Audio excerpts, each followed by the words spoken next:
ये छोटो सो मोरू मदन गोपाल रेडी हो गया है। तो चूड़ी नहीं पहनी मैंने, कंगन बस पहने हैं दो।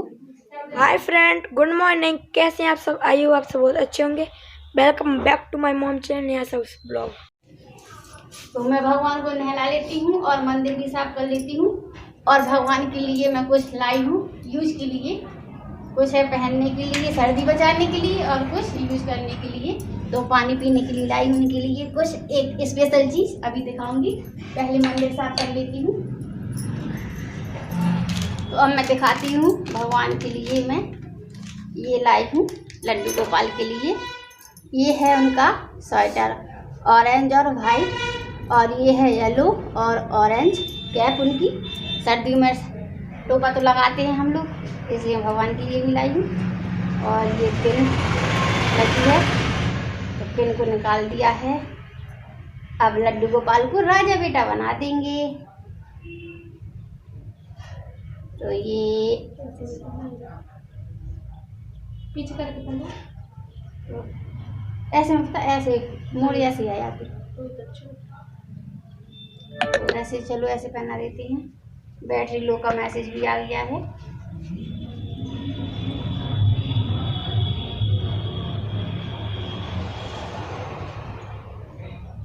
तो ये पहन लिया है इन्होंने स्वेटर। तो अब इनको इनके स्थान पर बिठा देंगे और अभी टीका लगाना है इनको।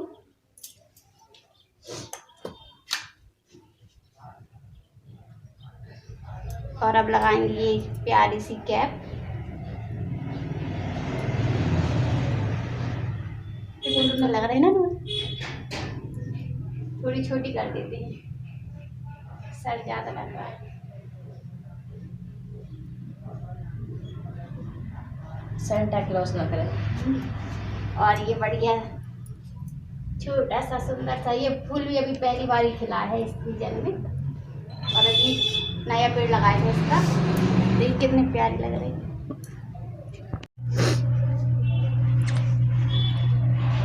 ये छोटो सो मोरू मदन गोपाल रेडी हो गया है। तो अभी तक तो छोटे से लोटे में रखते थे पानी भगवान के लिए, और अब लाई हूँ मैं छोटा सा नन्ना मुन्ना सा गिलास भगवान के लिए। तो लोटा हटा दिया है क्योंकि गर्मियों में ज़्यादा पानी पिलता है और सर्दियों में कम, इसलिए मैं छोटा सा गिलास रख रही हूँ उनके लिए। और ये पानी भर देती हूँ मैं, कितने प्यारा सा गिलास है। और ये रख दे रही हूँ मैं खाने के साथ। ये है खाना मेरे लड्डू गोपाल का, और ये है पानी। तो अभी मैंने नहा लिया है और पूजा भी हो गई है। आज बहुत सारे काम निपटाए, कपड़े सारे धो लिए हैं, बिस्तर धूप में डाल दिए हैं, और घर की भी थोड़ी डस्टिंग की है, क्योंकि एक या 2 दिन के लिए कहीं चले जाओ तो अपने आप में घर गंदा गंदा लगने लगता है। क्योंकि जैसे हम रूटीन से करते रहते हैं वैसे हमें सेट नहीं मिल पाता है सामान, तो अपने आप अजीब लगता है घर पे। तो मैंने फिर अपने हिसाब से सामान को साफ़ किया, सेट किया, और बिस्तरों को धूप में डाल दिया है। और बहुत सारे सामान इधर उधर थे तो उनको भी सेट किया है। और अभी जो बैग ले गए थे, बैग को नहीं साफ कर पाई हूँ क्योंकि ज़्यादा कपड़े हुए थे, तो फिर इन सब सामान को कहाँ रखती, इसलिए मैंने अभी इनको साफ़ नहीं किया है। और अनमोल अभी के पापा को जाना है झांसी, तो थोड़ी सी पराठे बना देते हैं उनके लिए, फिर खाना वगैरह बनाते रहेंगे। इन सब ने खाना खा लिया है, थोड़ी सी कड़ी रखी थी तो मैंने भी खा लिया है। और ये धनिया बहुत सारी वेस्ट चली गई है, और बर्तन बस रखे हुए हैं, और थोड़ी सी स्लिप गंदी है जिसको साफ कर लेते हैं। और शक्कर रखी थी तो उसको भी मैंने डिब्बे में भर दिया है। और आप बताइएगा मेरे लड्डू गोपाल के कपड़े आप लोगों को कैसे लगे। मुझे तो बहुत पसंद आए, इसलिए तो मैं लाई थी। और काफ़ी कलर थे लेकिन मुझे वो ज़्यादा अच्छी नहीं लगी। और पूजा पाठ में ऐसे पीले, ऑरेंज या रेड कलर ज़्यादा अच्छे लगते हैं। किचन साफ हो गई है, बर्तन भी धुल गए हैं, अब सेट कर देते हैं। और अभी आज फिर जाना है मुझे शादी में। अब जाना है यहीं पास की नगरी झांसी में, और बुआ जी के नाते की शादी है, वहीं जाना है, सब लोग जाएंगे। और दीदी भी आई हुई है महोबा से, तो दीदी को भी जाना है। और सारे सामान सेट कर दे रही हूँ। अभी ये निकाले थे गिलास,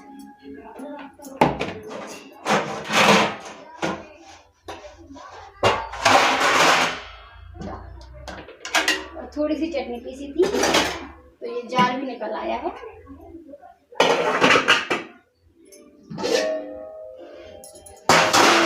सिंकिंग सब साफ हो गई है।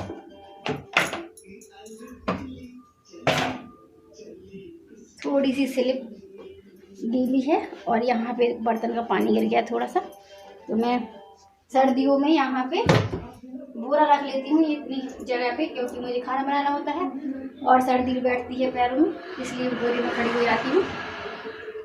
अब सोच रही हूँ तांबे का एक क्या कटोरी नहीं प्लेट ही है, तो भगवान के लिए मैं वो लेती हूँ स्टील वाली में अभी रख दूंगी प्लेट, क्योंकि जब हमारे पीतल का लोटा है गिलास है, तो ये तांबे की कटोरी भी अच्छी लगेगी, तो मैं निकाल ले रही हूँ और इसको साफ ही करूँगी।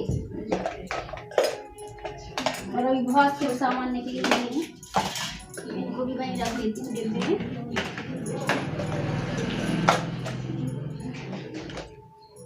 तो ज़्यादा सामान फैला रहता है तो घर में लुक नहीं लगता है, गंदा गंदा सा लगता है।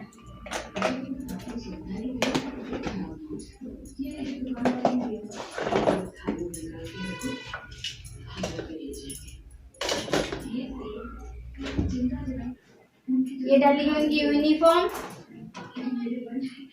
ये स्वेटर, बैग। भाई आया है ना, तो उसके साथ खेलने चला गया है, नहीं तो अपने आप सब टांग कर रखता था और कभी कभी भूल जाता था, लेकिन अक्सर ही टांग देता था। तो अब मैं लगा ले रही हूँ कुछ कपड़े, क्योंकि धुलाई वगैरह की है ना कपड़ों की, तो प्रेस भी कर दी है। तो ये जितने ग्वालियर के जो कपड़े हम लोग ले गए थे उनको सबको साफ करके प्रेस कर दी है। और इस साड़ी में पता नहीं कहाँ से क्या लग गया है, थोड़ा सा कट लग गया है साड़ी में, पता ही नहीं चला कैसे लग गया, या तो बस में कुछ लग गया होगा या फिर मैं कहीं ऐसी जगह बैठ गई होंगी जहाँ पे कील वगैरह होगी। और इन सब साड़ियों को मैंने सेट कर दिया है, ब्लाउज़ की जगह मैं रख दूँगी। और ये साड़ी भी मैंने धुल के प्रेस कर दी है, और यही मैंने पहनी थी मैंने फंक्शन के दिन, उधर बारात के दिन। और ये नेकलेस वगैरह भी सेट नहीं किए थे, तो इसको भी सेट कर दे रही हूँ। और इतना सेट करने के बाद अभी मुझे जितना सामान सेट कर रही हूँ उतना ही मुझे अभी निकालना पड़ेगा, क्योंकि फिर से शादी में जाना है, तो ये रखने के बाद दूसरी जगह की तैयारी करना है, तो दूसरे सामान निकालना है। तो ये साड़ी मैंने निकाल ली है, इस साड़ी को आज पहनूंगी मैं। और इसके लिए मैंने ज्वेलरी के लिए गोल्ड, जो आर्टिफिशियल गोल्ड होता है ना, उसका नेकलेस लिया है, और मैं लगा ले रही हूँ मॉइस्चराइज़र। तो जब तक थोड़ी बहुत काम करूँगी, जब तक मेरा मॉइस्चराइज़र सेट हो जाएगा, थोड़ी सा ही लेट करूँगी मैं। और संध्या वगैरह मैंने कर दी है, तो अब मैं फ्री हो गई हूँ काम से घर की, और बस रेडी होकर हमें जाना है झांसी शादी में, बेटे की शादी है। और आईब्रो पेंसिल मैं पहले नहीं लगाती थी, अब मुझे लगता है लगा लेना चाहिए, क्योंकि मेरे आगे के थोड़ी आईब्रो के बाल बिल्कुल सामने के अलग से दिखते हैं, तो सफ़ेद हो गए हैं, तो इसीलिए लगा लेती हूँ। और मोहिनी ने बना दी है मेरी हेयर स्टाइल। अब मैंने मोहिनी से बोला था कि मैं तुम्हारी भी बना दूँगी, क्योंकि दो लोग होते हैं ना, चाहे छोटी बहन हो या बेटी हो या ननद हो छोटी, तो एक दूसरे की हेल्प हो जाती है, एक दूसरे का कुछ कर देते हैं। और अकेले रहो तो अपने आप का नहीं बनता है अच्छे से हेयर स्टाइल। तो मोहिनी ने पहले दूसरी गाउन पहनी थी, तो मैंने कहा ये वाली पहन लूँ, क्योंकि उसके पास जो जैकेट है वो दूसरी वाली गाउन में बिल्कुल सेम मिलती है, तो मैंने कहा इसमें अच्छी लगेगी। अब मैं पहन ले रही हूँ मोती वाली झुमकी, और उधर पे रेड वाली पहनी थी, क्योंकि रेड साड़ी थी तो रेड पहनी थी। और इतना सब लगता है कि मेकअप का भी, साड़ी, ब्लाउज। और मैंने तो जब शुरू किया था रेडी होना, अनमोल अभी के पापा ने तब नहाया था, और मैं रेडी ही नहीं हो पाई थी, वो रेडी हो गए थे बिल्कुल, और बोल रहे थे कि इसलिए तो मैं बाद में होता हूँ रेडी, जिससे कि तुम हो जाओ आराम से। तो ये लोग मुझे डिस्टर्ब नहीं करते हैं। अब बच्चे भी काफ़ी समझदार हो गए हैं, तो वो खुद ही चेंज वगैरह कर लेते हैं, मुझे बस कपड़े निकाल कर देना होते हैं। तो पहले मैं इसको साड़ी को सीधे पल्लू में पहन रही थी, सीधी पल्लू में अच्छी लगती, लेकिन ये फूली वाली है तो कुछ ज़्यादा ही मोटी लगती मैं, क्योंकि मेरी लंबाई कम है और थोड़ी अब मोटी भी हो गई हूँ, तो इसलिए मैं गोल गोल लगती बिल्कुल। इसलिए मैंने सोचा उल्टा पल्लू ही डाल लेती हूँ। साड़ी ये वाली मुझे बहुत पसंद है, इसका कलर और कपड़ा मुझे बहुत अच्छा लगता है। और अभी बहुत सा वीडियो बचा हुआ है, तो कुछ मैं कल लगा दूँगी, क्योंकि वीडियो बहुत ज़्यादा बड़ा हो जाता है तो ज़्यादा फिर इंटरेस्ट नहीं रहता है, इतना ज़्यादा बड़ा वीडियो हो जाता है। इसलिए थोड़ा थोड़ा करके देखेंगे तो मन भी लगा रहेगा और अच्छा लगेगा। और यहाँ पे मैंने फ्लावर वाला एक यू पिन भी लगाया है जूड़े में। और बस हमारी मोहिनी ने लगा लिया है हेयर में सीरम, तो इसके हेयर स्टाइल में बना देती हूँ। तो गाड़ी वाले भैया को भी फ़ोन कर दिया है, तो गाड़ी आने वाली है। 6:30 बजे की बात थी, तो हम लोग 6:30 बजे तक रेडी भी हो गए थे और 6:45 बजे के करीब गाड़ी भी आ गई थी। और इतनी जल्दी इसलिए निकली हैं क्योंकि झांसी जाना था, थोड़ी ज़्यादा दूर था, झांसी में ही था लेकिन थोड़ी आउट एरिया था, तो जाने में कम से कम 1 घंटा लगता। और फिर बिल्कुल एंड टाइम पर जाओ तो अच्छा नहीं लगता है, तो इसलिए थोड़ी बहुत बैठ लेना भी चाहिए। और आजकल वैसे भी उसी दिन शादी में जाते हैं, उसी दिन वापस आ जाते हैं, तो थोड़ी बहुत बैठना तो बनता ही है। और काफ़ी रिलेटिव मिलते हैं तो मिलना जुलना भी हो जाता है अच्छे से। और ये वाले कंगन मेरी बड़ी बहन लाई थी, तो अभी तक मैंने इनको यूज नहीं किया था, तो मैंने कहा चलो आज यूज कर लेती हूँ। मैंने ये वाले कंगन पहने हैं, ये दोनों साथ में ही अच्छे लगते हैं, सिंगल सिंगल नहीं अच्छे लगते हैं, इसलिए बहुत कोई चिल्ला रहा है। तो चूड़ी नहीं पहनी मैंने, कंगन बस पहने हैं 2-2।